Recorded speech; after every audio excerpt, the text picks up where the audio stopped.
لیکن ان کو اپنے فسادی ہونے کا شعور ہی نہیں ہے. جیسے آج کل دیکھا جا رہا ہے کہ ہمارے ملک میں ایسے لوگ ہیں جو ہمیشہ فساد کا کام کرتے ہیں، لیکن ان کو اس کا سینس ہی نہیں ہے. وہ لوگ کہتے ہیں کہ ہم ہی ملک کے چاہنے والے ہیں، ہم ملک کی ترقی کرنے والے ہیں، حالانکہ وہ لوگ ملک کے اندر فتنہ اور فساد پھیلا رہے ہیں. بالکل منافقوں کا بھی یہی حال تھا.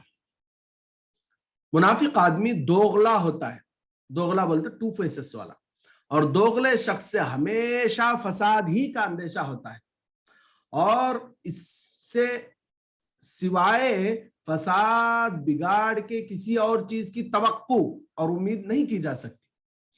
جو دو چہرے والا آدمی ہوتا ہے اس سے کبھی خیر نہیں رہتی، اس سے ہمیشہ فساد فتنہ یہی رہتا. کیوں بولے تو مثال کے طور پر کوئی آپ کا دوست یا پھر کوئی آپ کے پاس رہنے والا ایسا ہے جو آپ کے سامنے آتا ہے، آپ کی بات کرتا ہے، پھر آپ کا کوئی دشمن ہوتا ہے تو اس کے سامنے جا کے پھر اس کی بات کرتا ہے.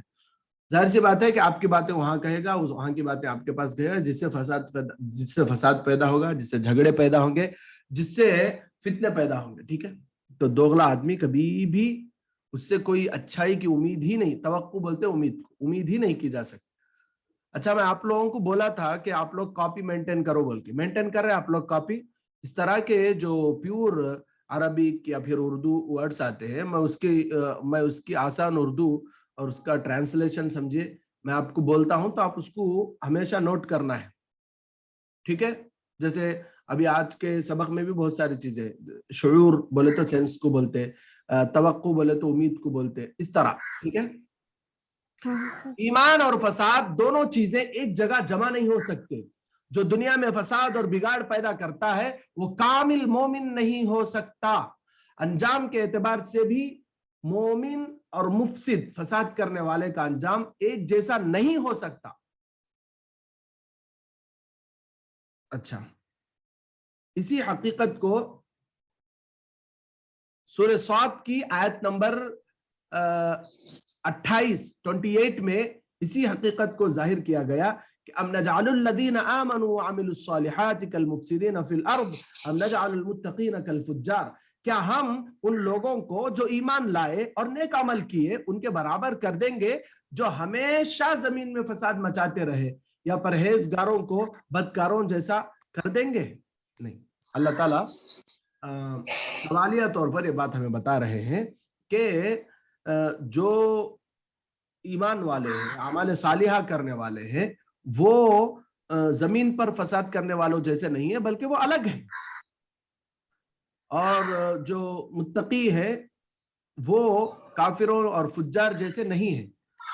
تو یہ اللہ تعالیٰ نے سورہ صاد میں بھی یہاں پر بیان فرمایا. تو جو دوغلا آدمی ہوتا ہے، جو منافق ہوتا ہے، وہ ہمیشہ اس سے کوئی خیر کی امید نہیں کی جا سکتی. ہمیشہ اس سے شر ہی شر ہوتا ہے.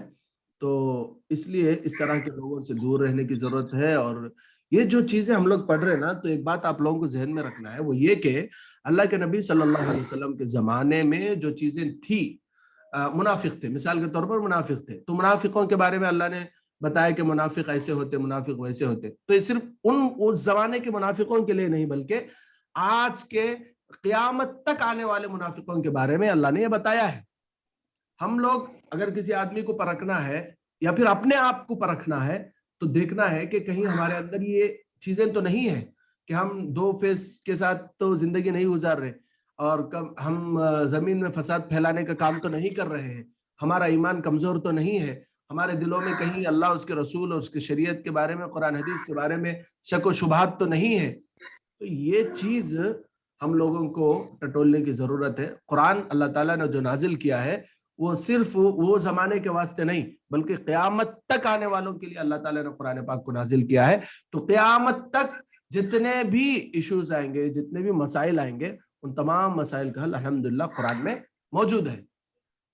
تو اس لیے جہاں تک ہو سکے قرآن پاک کو پڑھنا چاہیے، سمجھنا چاہیے اور اس پر عمل بھی کرنا چاہیے. ہم لوگ دیکھ رہے ہیں کہ جو لوگ نئے سے اسلام قبول کرتے ہیں، ہمارے چینل کے تھرو بہت سارے لوگ کانٹیکٹ میں ہیں ہمارے، الحمدللہ اسلام قبول کر کے کچھ ہی عرصہ ہوا رہتا، لیکن وہ لوگ قرآن پورا 1 بار 2 بار 3 بار ٹرانسلیشن کے ساتھ پڑھ لیے ہوتے ہیں. لیکن ہم ماپیٹ مسلمان ہیں، لیکن کبھی ہمیں پورا قرآن ترجمے کے ساتھ تفسیر کے ساتھ پڑھنے کی توفیق نہیں ہوئی۔ الحمدللہ ہم لوگ ایک کوشش کر رہے ہیں، ایک ابتدا کیے ہیں قرآن پاک کو مکمل طور پر سمجھنے اور مکمل طور پر قرآن پاک کے ترجمہ اور تفسیر کو پڑھنے کا۔ اللہ کی ذات سے امید بھی ہے کہ انشاءاللہ ہم اس کو ختم بھی کریں گے مکمل طور پر۔ تو بس اس کے لیے ایک تو یہ ہے کہ شوق کی ضرورت ہے اور جذبے کی ضرورت ہے۔ اگر آپ لوگ اس کو رکھیں گے برقرار تو انشاءاللہ بڑے آسانی کے ساتھ آپ لوگ بھی مکمل قرآن پاک کو پڑھیں گے۔ جب قرآن کو پڑھیں گے، قرآن کو سمجھیں گے، تو پھر زندگی ہر موڑ میں بہت آسان نظر آتی ہے۔ اللہ سے دعا ہے کہ اللہ تعالیٰ مجھے بھی آپ کو بھی پورے قرآن کو پڑھنے، اس کو سمجھنے، اس پر عمل کرنے اور اس پر جمے رہنے، مرتے دم تک اس پر جمے رہنے کی توفیق نصیب فرمائے۔ السلام علیکم۔